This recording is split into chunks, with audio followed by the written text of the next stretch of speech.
ਸਤਿ ਸ਼੍ਰੀ ਅਕਾਲ ਤੇ ਨਮਸਤੇ ਸਾਰਿਆਂ ਨੂੰ।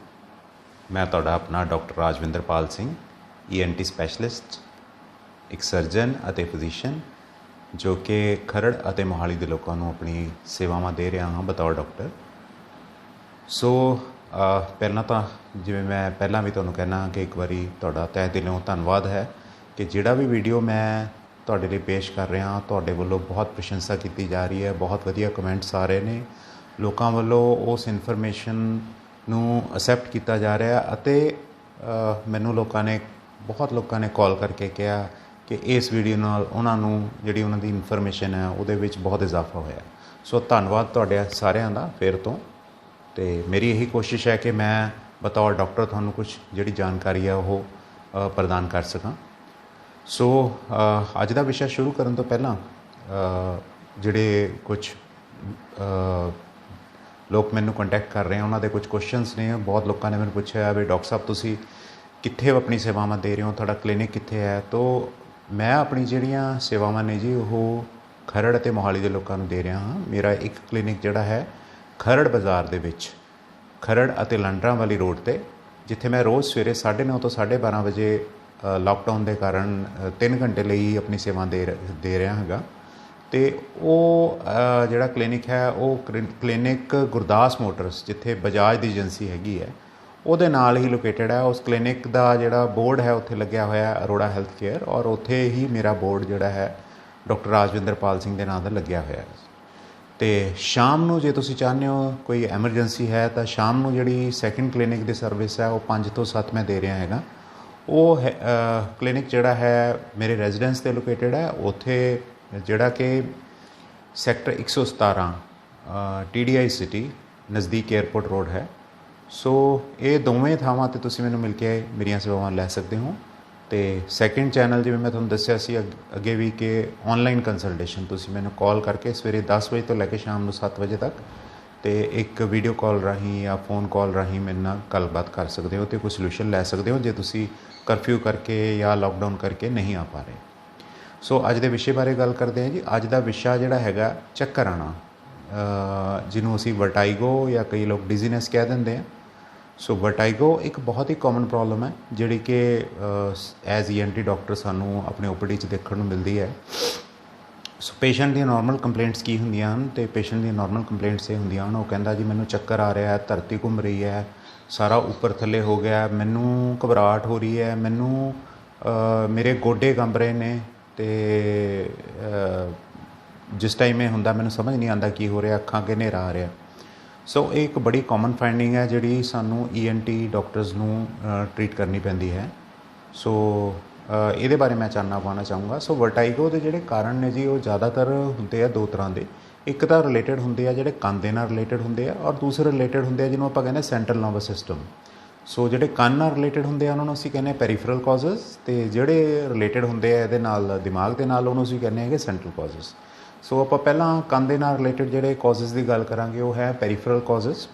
ਸੋ ਉਹਨਾਂ ਵਿੱਚ ਕੀ ਹੁੰਦਾ ਹੈ ਕਿ ਰੀਸੈਂਟ ਕਈ ਵਾਰ ਕੋਈ ਕੰਨ ਦੇ ਵਿੱਚ ਇਨਫੈਕਸ਼ਨ ਹੋਈ ਹੁੰਦੀ ਹੈ, ਕਈ ਵਾਰੀ ਪੇਸ਼ੈਂਟ ਨੇ ਸਫ਼ਰ ਕੀਤਾ ਹੁੰਦਾ ਹੈ ਪਹਾੜਾਂ 'ਤੇ ਜਾਂ ਬਹੁਤ ਉਚਾਈ ਤੋਂ, ਜਾਂ ਕਈ ਵਾਰੀ ਏਅਰ ਫਲਾਈਟ ਲਈ ਹੁੰਦੀ ਹੈ, ਉਸ ਕਰਕੇ ਵੀ ਹੋ ਜਾਂਦਾ। ਕਈ ਵਾਰੀ ਪੇਸ਼ੈਂਟ ਦੀ ਹਿਸਟਰੀ ਹੁੰਦੀ ਹੈ ਰੀਸੈਂਟ ਸਵਿਮਿੰਗ ਕਰਨ ਦੀ, ਸਡਨਲੀ ਬਹੁਤ ਡੈਪਥ ਦੇ ਵਿੱਚ ਸਵਿਮਿੰਗ ਕਰਨ ਦੀ। ਔਰ ਕਈ ਵਾਰ ਪੇਸ਼ੈਂਟ ਕਹਿੰਦਾ ਜੀ ਕੰਨ 'ਤੇ ਟਰੋਮਾ ਹੋਇਆ ਸੀ, ਕਿਸੇ ਨੇ ਥੱਪੜ ਮਾਰਿਆ ਸੀ। ਕਈ ਵਾਰੀ ਕੋਈ ਬਹੁਤ ਲਾਊਡ ਸਾਊਂਡ ਨੂੰ ਐਕਸਪੋਜਰ ਹੋਇਆ ਹੁੰਦਾ, ਉਸ ਨਾਲ ਵੀ ਹੋ ਜਾਂਦਾ ਹੈਗਾ। ਐਂਡ ਜਿਹੜੀਆਂ ਇਹ ਪ੍ਰੋਬਲਮਸ ਹੈਗੀਆਂ ਇਹਨਾਂ ਨੂੰ ਅਸੀਂ 2-3 ਕੈਟੇਗਰੀਜ਼ ਦੇ ਵਿੱਚ ਡਿਵਾਈਡ ਕਰਦੇ ਹਾਂ। ਸੋ ਪਹਿਲਾਂ ਆ ਜਾਂਦਾ ਹੈਗਾ ਜੀ ਮੋਸ਼ਨ ਸਿਕਨੈਸ, ਜਿਹਨੂੰ ਆਪਾਂ ਕਹਿੰਦੇ ਹਾਂ ਕੋਈ ਸਫ਼ਰ ਕੀਤਾ ਅਤੇ ਸਫ਼ਰ ਕਰਨ ਤੋਂ ਬਾਅਦ ਇਹ ਇੱਕਦਮ ਚੱਕਰ ਆਉਣੇ ਸ਼ੁਰੂ ਹੋ ਗਏ, ਠੀਕ ਹੈ।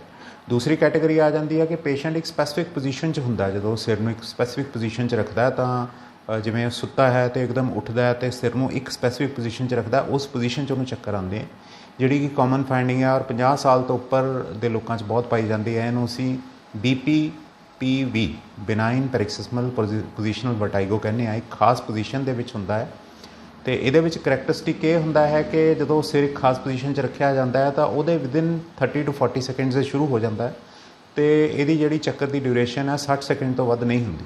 ਜੇ ਇਸ ਚੱਕਰ ਦੀ ਡਿਊਰੇਸ਼ਨ 60 ਸੈਕਿੰਡ ਤੋਂ ਵੱਧ ਹੈ ਤਾਂ ਇਹਦਾ ਕੌਜ਼ ਕੋਈ ਹੋਰ ਹੋ ਸਕਦਾ ਹੈ। ਫਿਰ ਆ ਜਾਂਦੇ ਜੀ ਕੰਨ ਨਾਲ ਰਿਲੇਟਡ ਆਪਾਂ ਹੋਰ ਕੌਜ਼ ਲਾਉਂਦੇ ਹਾਂ। ਇੱਕ ਕੰਡੀਸ਼ਨ ਹੈ ਜਿਹਨੂੰ ਅਸੀਂ ਕਹਿੰਦੇ ਮੇਨੀਅਸ ਡਿਜ਼ੀਜ਼। ਉਹਦੇ ਵਿੱਚ ਮਰੀਜ਼ ਨੂੰ ਜਿਹੜਾ ਹੈ ਚੱਕਰ ਆਉਣਾ, ਕੰਨ ਦੇ ਵਿੱਚੋਂ ਟੀ ਟੀ ਛਾਂ ਦੀ ਆਵਾਜ਼ ਆਉਣਾ, ਅਤੇ ਜਿਹੜਾ ਹੈਗਾ ਕਈ ਪੇਸ਼ੈਂਟਸ ਨੂੰ ਨਾਲ ਉਲਟੀ ਵੀ ਆਉਂਦੀ ਹੈ। ਸੋ ਇਹ ਇੱਕ ਕਾਰਨ ਹੈ। ਫਿਰ ਆ ਜਾਂਦਾ ਹੈ ਕਈ ਵਾਰ ਮਾਈਗ੍ਰੇਨ ਵਰਗੀ ਜਿਹੜੀ ਬਿਮਾਰੀ ਹੈ ਉਹ ਵੀ ਇਸੇ ਕੰਡੀਸ਼ਨ ਨੂੰ, ਚੱਕਰ ਆਉਣਾ ਔਰ ਉਲਟੀਆਂ ਆਉਣਾ ਨੂੰ, ਇਹਨੂੰ ਸਾਈਮੂਲੇਟ ਕਰਦੀ ਹੈ। ਇਸੇ ਤਰ੍ਹਾਂ ਦੇ ਚਿੰਨ੍ਹ ਹੁੰਦੇ ਹਨ। ਉਸ ਤੋਂ ਬਾਅਦ ਆ ਜਾਂਦੀਆਂ ਕੁਝ ਕੰਡੀਸ਼ਨਸ ਜਿਹੜੀਆਂ ਕਿ ਕੰਨ ਦੇ ਅੰਦਰ ਜਿਹੜੇ ਪਾਰਟਸ ਹੁੰਦੇ ਹੈ ਉਹਨਾਂ ਨੂੰ ਅਫੈਕਟ ਕਰਦੀਆਂ, ਜਿਨ੍ਹਾਂ ਨੂੰ ਅਸੀਂ ਕਹਿੰਦੇ ਹਾਂ ਲੈਬਰਿੰਥਾਈਟਸ ਅਤੇ ਵੈਸਟੀਬੂਲਰ ਨਿਊਰਾਈਟਸ। ਇਹ ਮੈਡੀਕਲ ਟਰਮਸ ਨੇ, ਇਹ ਤੁਹਾਡੇ ਵਾਸਤੇ ਸਮਝਣਾ ਬਹੁਤ ਮੁਸ਼ਕਿਲ ਹੈ, ਬਟ ਇਹ ਉਹਨਾਂ ਟਰਮਸ 'ਚੋਂ ਨੇ ਜਿਹੜੀਆਂ ਆਮ ਤੌਰ 'ਤੇ ਕਈ ਡਾਕਟਰ ਸਾਹਿਬਾਨ ਆਪਣੇ ਕਾਗਜ਼ 'ਤੇ ਲਿਖਦੇ ਨੇ ਜਦੋਂ ਪੇਸ਼ੈਂਟ ਕਹਿੰਦਾ ਮੈਨੂੰ ਚੱਕਰ ਆ ਰਿਹਾ, ਅਤੇ ਡਾਕਟਰ ਦਾ ਐਗਜ਼ਾਮੀਨੇਸ਼ਨ ਉਹਦਾ ਕਰਦਾ ਹੈਗਾ। ਸੈਕਿੰਡ ਕੌਜ਼ ਆ ਜਾਂਦੇ ਆ ਜੀ ਸੈਂਟਰਲ ਕੌਜ਼ਿਜ਼, ਜਿਵੇਂ ਮੈਂ ਪਹਿਲਾਂ ਦੱਸਿਆ ਸੀ ਕੰਨ ਨਾਲ ਰਿਲੇਟਡ ਹੈ, ਪੈਰੀਫਰਲ, ਅਤੇ ਦੂਸਰੇ ਹੈਗੇ ਸੈਂਟਰਲ। ਸੋ ਸੈਂਟਰਲ ਕੌਜ਼ਿਜ਼ ਕੀ ਆ ਜਾਂਦੇ ਆ, ਆਪਣੇ ਦਿਮਾਗ ਦੇ ਪਿੱਛੇ ਹਿੱਸੇ 'ਚ ਇੱਕ ਪਾਰਟ ਹੁੰਦਾ ਜਿਹਨੂੰ ਅਸੀਂ ਸੈਰੀਬੈਲਮ ਕਹਿੰਦੇ ਹਾਂ, ਜਿਹੜਾ ਕਿ ਆਪਣੀ ਬਾਡੀ ਦਾ ਬੈਲੈਂਸ ਮੇਨਟੇਨ ਕਰਦਾ। ਤਾਂ ਉਹਦੇ ਨਾਲ ਰਿਲੇਟਡ ਕੋਈ ਵੀ ਕਾਰਨ ਹੋ ਸਕਦਾ ਹੈ, ਜਿਵੇਂ ਕੋਈ ਸਿਰ 'ਤੇ ਸੱਟ ਲੱਗੀ ਹੋਵੇ, ਸਿਰ ਦਾ ਫ੍ਰੈਕਚਰ ਹੋ ਗਿਆ ਹੋਵੇ, ਕੋਈ ਜਿਵੇਂ ਆਪਾਂ ਕਹਿੰਦੇ ਏਜ ਰਿਲੇਟਡ ਵੀ ਹੋ ਸਕਦਾ ਹੈ ਇੱਦਾਂ ਦਾ ਚੱਕਰ ਆਉਣਾ, ਜਦੋਂ ਦਿਮਾਗ ਦੇ ਵਿੱਚ ਬਲੱਡ ਸਪਲਾਈ ਘੱਟ ਜਾਂਦੀ ਹੈ। ਕਈ ਵਾਰੀ ਹਾਈਪਰ ਟੈਂਸ਼ਨ ਦੇ ਪੇਸ਼ੈਂਟਸ ਨੂੰ ਵੀ ਐਸੇ ਸੈਰੀਬਰਲ ਕੌਜ਼ਸ ਕਰਕੇ ਚੱਕਰ ਆਉਂਦੇ ਨੇ। ਹੋਰ ਕਾਰਨ ਜਿਹੜੇ ਹੈ ਉਹ ਕਈ ਦਵਾਈਆਂ ਲੈਣ ਕਰਕੇ ਵੀ ਐਸੇ ਚੱਕਰ ਆਉਂਦੇ ਹਨ, ਜਿਵੇਂ ਕਿ ਟਿਊਬਰਕਲੋਸਿਸ ਦੀਆਂ ਦਵਾਈਆਂ ਹੋ ਗਈਆਂ, ਬਲੱਡ ਪ੍ਰੈਸ਼ਰ ਦੀ ਦਵਾਈਆਂ ਹੋ ਗਈਆਂ, ਕਈ ਐਂਟੀਬਾਇਓਟਿਕਸ ਹੋ ਗਏ ਜਿਵੇਂ ਜੈਂਟਾਸਿਨ ਐਂਡ ਅਮੀਕਾਸਿਨ। ਇਹਨਾਂ ਕਰਕੇ ਵੀ ਐਸੇ ਚੱਕਰ ਦਿਮਾਗ ਰਾਹੀਂ ਆਉਂਦੇ ਹਨ। ਹੋਰ ਜਿਹੜੇ ਕਾਰਨ ਜਿਹੜੇ ਚੱਕਰ ਦੇ ਅੱਜ ਕੱਲ੍ਹ ਕਾਮਨ ਹਨ ਉਹ ਹਨ ਕਿ ਇੱਕ ਤਾਂ ਅਨੀਮੀਆ ਹੋਣਾ, ਖੂਨ ਦੀ ਘਾਟ ਹੋਣਾ। ਖੂਨ ਦੀ ਘਾਟ ਹੋਣ ਕਰਕੇ ਜਿਹੜਾ ਹੈ ਬਲੱਡ ਨੂੰ ਜਿਹੜਾ ਆਪਣੇ ਦਿਮਾਗ ਨੂੰ ਜਿਹੜੀ ਹੈ ਬਲੱਡ ਸਪਲਾਈ ਹੈ ਉਹ ਘੱਟ ਜਾਂਦੀ ਹੈ, ਅਤੇ ਉਸ ਕਰਕੇ ਵੀ ਪੇਸ਼ੈਂਟ ਨੂੰ ਕਈ ਵਾਰ ਚੱਕਰ ਆਉਂਦੇ ਹਨ। ਫਿਰ ਕਾਰਨ ਆ ਜਾਂਦਾ ਸ਼ੂਗਰ ਦਾ ਇੱਕਦਮ ਘਟਣਾ। ਕਿਸੇ ਪੇਸ਼ੈਂਟ ਨੂੰ ਡਾਇਬਟੀਜ਼ ਹੈ ਔਰ ਉਸਨੇ ਦਵਾਈ ਬਹੁਤ ਜ਼ਿਆਦਾ ਲੈ ਲਈ ਤਾਂ ਇੱਕਦਮ ਉਹਦੇ ਬਲੱਡ ਸ਼ੂਗਰ ਲੈਵਲਸ ਜਿਹੜੇ ਡਰੋਪ ਕਰ ਗਏ, ਤਾਂ ਵੀ ਐਸੇ ਚੱਕਰ ਆ ਸਕਦੇ ਨੇ। ਹੋਰ ਕਾਰਨਾਂ ਵਿੱਚ ਜੇ ਤੁਸੀਂ ਮੈਨੂੰ ਪੁੱਛੋ ਤਾਂ ਐਸੇ ਚੱਕਰ ਜਿਹੜੇ ਹੈਗੇ ਆ ਸਰਵਾਈਕਲ ਸਪੌਂਡੀਲੋਸਿਸ ਕਰਕੇ ਬਹੁਤ ਹੁੰਦੇ ਨੇ। ਗਰਦਨ ਦੇ ਜਿਹੜੇ ਮਣਕੇ, ਜਿਹੜੀ ਆਮ ਇੱਕ ਕਾਮਨ ਪ੍ਰੋਬਲਮ ਹੈ, ਵਰਕਿੰਗ ਜਿਹੜੇ ਹੈ ਲੋਕ ਹੈ ਜਿਨ੍ਹਾਂ ਨੂੰ ਬਹੁਤ ਜ਼ਿਆਦਾ ਔਨ ਸਕਰੀਨ ਕੁਛ ਲੈਪਟਾਪ 'ਤੇ ਜਾਂ ਫ਼ੋਨ 'ਤੇ ਕੰਮ ਕਰਨਾ ਪੈਂਦਾ ਹੈ, ਜਾਂ ਉਹਨਾਂ ਨੂੰ ਬਹੁਤ ਜ਼ਿਆਦਾ ਲਿਖਣ ਪੜ੍ਹਨ ਦਾ ਕੰਮ ਕਰਨਾ ਪੈਂਦਾ ਡੈਸਕ 'ਤੇ, ਉਹਨਾਂ ਨੂੰ ਹੋ ਜਾਂਦੇ ਹਨ। ਅਤੇ ਉਹ ਵੀ ਇੱਕ ਬਹੁਤ ਕਾਮਨ ਕੌਜ਼ ਹੈ ਕਿ ਗਰਦਨ ਦੇ ਮਣਕਿਆਂ ਦੇ ਵਿੱਚ ਨਸਾਂ ਦੱਬਣ ਦੇ ਨਾਲ, ਜਿਹਨੂੰ ਆਪਾਂ ਸਰਵਾਈਕਲ ਸਪੌਂਡੀਲੋਸਿਸ ਕਹਿੰਦੇ ਹਾਂ, ਅਤੇ ਉਹ ਮਰੀਜ਼ ਨੂੰ ਚੱਕਰ ਆਉਣੇ ਸ਼ੁਰੂ ਹੋ ਜਾਂਦੇ ਹਨ। ਸੋ ਹੋਰ ਜਿਹੜੇ ਕਾਰਨ ਕਾਮਨ ਹਾਂ ਅੱਜ ਕੱਲ੍ਹ, ਜਿਵੇਂ ਲੋਕਡਾਊਨ ਚੱਲ ਰਿਹਾ ਹੈ, ਤਾਂ ਇਹਨਾਂ 'ਚੋਂ ਇੱਕ ਕਾਮਨ ਕਾਰਨ ਹੈ ਜਿਹਨੂੰ ਅਸੀਂ ਕਹਿੰਦੇ ਹਾਂ ਸਰਵਾਈਕਲ ਸਪੌਂਡੀਲੋਸਿਸ ਦੇ ਨਾਲ ਹੀ ਐਸੋਸੀਏਟਡ, ਉਹਨੂੰ ਕਹਿੰਦੇ ਹਾਂ ਵਰਡ ਹੈ ਟੈਕਸਟ ਨੈਕ। ਟੈਕਸਟ ਨੈਕ ਕੀ ਹੈਗਾ, ਜਦੋਂ ਆਪਾਂ ਬਹੁਤ ਜ਼ਿਆਦਾ ਜਿਹੜਾ ਹੈ ਫ਼ੋਨ ਨੂੰ ਜਾਂ ਲੈਪਟਾਪ ਨੂੰ ਯੂਜ਼ ਕਰਦੇ ਹਾਂ ਤਾਂ ਆਪਣੇ ਜਿਹੜੇ ਗਰਦਨ ਦੇ ਇਹ ਮਣਕੇ ਹਨ ਇਹਨਾਂ 'ਤੇ ਕੰਟੀਨਿਊਸ ਪ੍ਰੈਸ਼ਰ ਪੈਂਦਾ, ਔਰ ਇਹ ਸਿਰ ਨੂੰ ਇੱਕ ਪਰਟੀਕੂਲਰ ਪੋਜੀਸ਼ਨ 'ਚ ਇੱਦਾਂ ਰੱਖਣ ਕਰਕੇ, ਨੀਚੇ ਝੁਕਾ ਕੇ ਰੱਖਣ ਕਰਕੇ, ਔਰ ਦਿਮਾਗ 'ਤੇ ਜਿਹੜਾ ਸਟ੍ਰੈਸ ਪੈਣ ਕਰਕੇ ਉਸ ਦਿਮਾਗ ਦੀ ਔਰ ਗਰਦਨ ਦੇ ਜਿਹੜਾ ਬੈਕ ਵਾਲਾ ਏਰੀਆ ਦੀ ਬਲੱਡ ਸਪਲਾਈ ਘੱਟ ਜਾਂਦੀ ਹੈ, ਅਤੇ ਉਸ ਕਰਕੇ ਵੀ ਮਰੀਜ਼ ਨੂੰ ਚੱਕਰ ਆਉਣ ਲੱਗ ਜਾਂਦੇ ਹਨ। ਐਸੇ ਪੇਸ਼ੈਂਟ ਨੂੰ ਜਦੋਂ ਅਸੀਂ ਪੁੱਛਦੇ ਹਾਂ ਕਿ ਤੁਹਾਡਾ ਔਨ ਸਕਰੀਨ ਟਾਈਮ ਕਿੰਨਾ ਹੈ, ਤਾਂ ਉਹ ਆਮ ਤੌਰ 'ਤੇ ਦੱਸਦਾ ਜੀ 4 ਘੰਟੇ 6 ਘੰਟੇ। ਅਸੀਂ ਕੋਈ ਫਿਲਮ ਦੇਖਣ ਲੱਗ ਗਏ ਸੀ ਜੀ ਨੈਟਫਲਿਕਸ 'ਤੇ, ਅਸੀਂ ਪ੍ਰਾਈਮ ਵੀਡੀਓ 'ਤੇ ਦੇਖਣ ਲੱਗ ਗਏ ਸੀ, ਅਤੇ ਐਂ ਫੜ ਕੇ ਬੈੱਡ 'ਤੇ ਅਸੀਂ ਉਹਨੂੰ ਯੂਜ਼ ਕੀਤਾ ਅਤੇ ਉਸ ਤੋਂ ਬਾਅਦ ਚੱਕਰ ਆਏ। ਸੋ ਮੇਰੀ ਸਲਾਹ ਜਿਹੜੇ ਅੱਜ ਕੱਲ੍ਹ ਮੌਜੂਦਾ ਹਾਲਾਤ ਵਿੱਚ, ਕਿਉਂਕਿ ਸਭ ਨੇ ਹੀ ਸਮਾਂ ਪਾਸ ਕਰਨ ਲਈ ਆਪਣੇ ਫੋਨਸ ਅਤੇ ਟੈਬਲੇਟਸ ਦਾ ਬਹੁਤ ਇਸਤੇਮਾਲ ਕਰ ਰਹੇ ਹਾਂ, ਜਿਹੜਾ ਉਹ ਫ਼ੋਨ ਦਾ ਲੈਵਲ ਹੈ ਅਤੇ ਤੁਹਾਡਾ ਉਹ ਯੂਜ਼ ਕਰਨ ਦਾ ਲੈਵਲ ਹੈ, ਉਹ ਤੁਹਾਡੇ ਆਈ ਦੇ ਲੈਵਲ 'ਤੇ ਹੋਣਾ ਚਾਹੀਦਾ ਹੈ। ਜੋ ਤੁਸੀਂ ਫ਼ੋਨ ਯੂਜ਼ ਕਰ ਰਹੇ ਹੋ ਤਾਂ ਫ਼ੋਨ ਦੀ ਜਿਹੜੀ ਹਾਈਟ ਹੈ ਉਹ ਆਲਮੋਸਟ ਆਈ ਲੈਵਲ 'ਤੇ ਹੋਣੀ ਚਾਹੀਦੀ ਹੈ, ਔਰ ਜਿਹੜੀ ਤੁਹਾਡੀ ਇਹ ਗਰਦਨ ਹੈ ਇਹਦਾ ਕਰਵੇਚਰ ਸਟ੍ਰੇਟ ਹੋਣਾ ਚਾਹੀਦਾ ਹੈ। ਸੋ ਜੇ ਤੁਸੀਂ ਫ਼ੋਨ ਨੂੰ ਯੂਜ਼ ਕਰ ਰਹੇ ਹੋ, ਕੋਈ ਚੀਜ਼ ਦੇਖ ਰਹੇ ਹੋ, ਤਾਂ ਉਹਨੂੰ ਇਸ ਤਰ੍ਹਾਂ ਫੜ ਕੇ ਆਪਣੇ ਆਈ ਲੈਵਲ 'ਤੇ ਲੈ ਕੇ ਆਓ, ਤਾਂ ਤੁਸੀਂ ਆਪ ਹੀ ਦੇਖੋਗੇ ਕਿ ਇਸ ਦੇ ਨਾਲ ਜਿਹੜਾ ਆਪਣਾ ਗਰਦਨ ਦਾ ਆਹ ਪੋਰਸ਼ਨ ਹੈ ਇਸ 'ਤੇ ਸਟ੍ਰੈਸ ਪੈਣਾ ਘੱਟ ਹੋ ਗਿਆ, ਅਤੇ ਬਾਅਦ 'ਚ ਚੱਕਰ ਆਉਣ ਦੇ ਚਾਂਸਿਸ ਬਹੁਤ ਘੱਟ ਹੋ ਜਾਣਗੇ। ਹੋਰ ਜੇ ਤੁਸੀਂ ਮੈਨੂੰ ਪੁੱਛੋ ਕਾਰਨ ਚੱਕਰ ਸੰਬੰਧੀ, ਤਾਂ ਬਲੱਡ ਦੇ ਵਿੱਚ ਕਈ ਵਾਰੀ ਕੋਈ ਐਸੀਆਂ ਫਾਈਂਡਿੰਗਸ ਹੁੰਦੀਆਂ, ਬਲੱਡ ਦੇ ਵਿੱਚ ਕੋਈ ਐਸੇ ਕੈਮੀਕਲਸ, ਨਿਊਰੋ ਟਰਾਂਸਮਿਟਰ ਡਿਸਟਰਬ ਹੋ ਜਾਂਦੇ ਆ, ਤਾਂ ਵੀ ਪੇਸ਼ੈਂਟ ਨੂੰ ਚੱਕਰ ਆਉਂਦੇ ਨੇ। ਬਹੁਤ ਜ਼ਿਆਦਾ ਮੈਂਟਲ ਸਟ੍ਰੈਸ, ਜ਼ਿਆਦਾ ਸੋਚਣਾ, ਉਦਾਸ ਰਹਿਣਾ, ਡਿਪਰੈਸ਼ਨ, ਥਾਇਰਾਇਡ ਦੀਆਂ ਪ੍ਰੋਬਲਮਸ, ਬਲੱਡ ਪ੍ਰੈਸ਼ਰ ਦੀਆਂ ਪ੍ਰੋਬਲਮਸ ਜਿਵੇਂ ਮੈਂ ਪਹਿਲਾਂ ਦੱਸਿਆ ਹੈਗਾ, ਅਤੇ ਕੁਛ ਕਿਡਨੀ ਅਤੇ ਲਿਵਰ ਦੇ ਐਸੀ ਕੰਡੀਸ਼ਨਸ ਹੈ ਜਿਨ੍ਹਾਂ 'ਚ ਚੱਕਰ ਆ ਜਾਂਦੇ ਨੇ।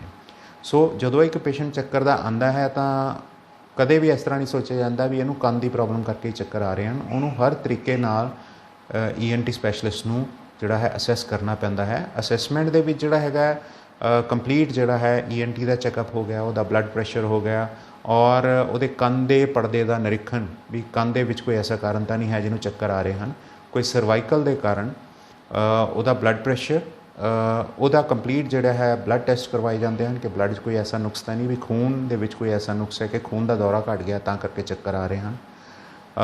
ਬਾਕੀ ਆਈਜ਼ ਦੇ ਵਿੱਚ ਇੱਕ ਹੁੰਦਾ ਜਿਹਨੂੰ ਡਾਕਟਰ ਨੂੰ ਚੈੱਕ ਕਰਨਾ ਪੈਂਦਾ, ਉਹਨੂੰ ਅਸੀਂ ਕਹਿੰਦੇ ਨਿਸਟੈਗਮਸ, ਵੀ ਚੱਕਰ ਦੇ ਨਾਲ ਕੋਈ ਇਸ ਤਰ੍ਹਾਂ ਤਾਂ ਨਹੀਂ ਵੀ ਅੱਖਾਂ ਦੀ ਮੂਵਮੈਂਟ ਜਿਹੜੀ ਐਬਨੋਰਮਲ ਹੋ ਗਈ ਹੈ, ਉਹਨੂੰ ਵੀ ਇੱਕ ENT ਸਪੈਸ਼ਲਿਸਟ ਨੂੰ ਚੈੱਕ ਕਰਨਾ ਪੈਂਦਾ ਹੈ। ਅਤੇ ਉਸ ਤੋਂ ਬਾਅਦ ਜਿਹੜੇ ਹੋਰ ਟੈਸਟ ਆ ਜਾਂਦੇ ਹਨ ਉਹ ਹਨ ਗਰਦਨ ਦਾ ਐਕਸਰੇ ਅਤੇ ਦਿਮਾਗ ਦਾ CT ਸਕੈਨ, ਜੋ ਕਿ ਬਹੁਤ ਜ਼ਰੂਰੀ ਹੈ ਦੇਖਣ ਲਈ ਕੋਈ ਸੈਂਟਰਲ ਕਾਜ਼ ਨੂੰ ਈਅਰ ਦੇ ਕਾਜ਼ ਦੇ ਨਾਲ ਨਾਲ।